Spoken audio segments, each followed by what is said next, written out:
spent years attacking Christianity and religious belief in general, and was a hero on the left for doing so. But now Dawkins himself is becoming persona non grata on the left. Recently, a Berkeley, California radio station canceled a live event with Dawkins after the public complained about Dawkins' criticism of Islam. Richard Dawkins has a new book coming out tomorrow titled Science and the Soul, Selected Writings of a Passionate Rationalist, and he joins us now. Professor, how are you? Good to see you. I'm fine, thank you. So tell me what happened here. This is wild. I mean, I've watched your old debates with Dinesh D'Souza online. I mean, you guys have great audiences, great participation, but you've been doing this atheist deal globally for years and years and years, and you have a huge following. But then you come against all the tolerant ones at Berkeley. What happened? Well, when you say the public complained, I think about one person might have complained. If you actually look at the website of that radio station, their own website, I think it's running something like 97% condemnation of them. And 4% condemnation of me. You're absolutely right. I'm an equal opportunity religion basher. I've been criticizing all religion, mostly Christianity, for years. But you can do that as much as you like with the regressive left. As soon as you criticize any aspect of Islam, they come down on you like a ton of bricks.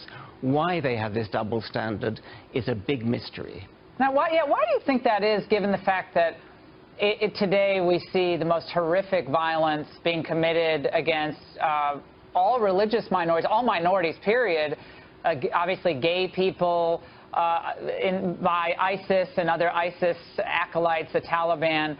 I've never understood that. The wrath of the left really is much more directed toward Christian conservatives, I guess. They think they're the bigger threats than people who are actually cutting people's heads off. That was a head-turner to keep in this metaphor. I don't know why this is. I mean, I don't think it's that they're frightened of getting their heads off if they let me on.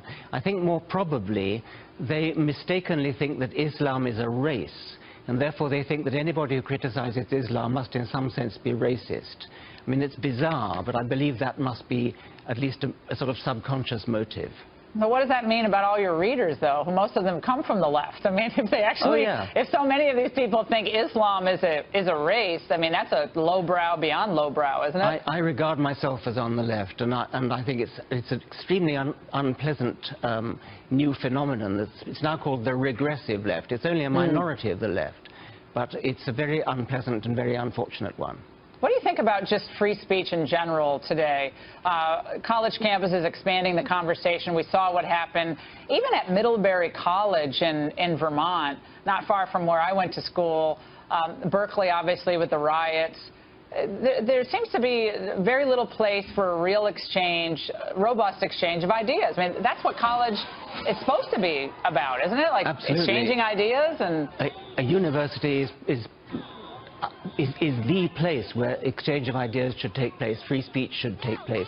It's tragic, especially that Berkeley, of all places, the home of the free speech movement in 1963, should now be suppressing free speech in this way.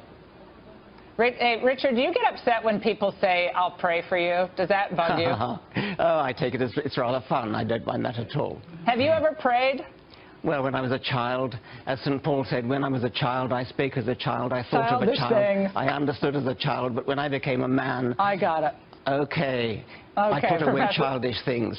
I got it. Richard, we really appreciate it. And, of course, I'm going to pray for you.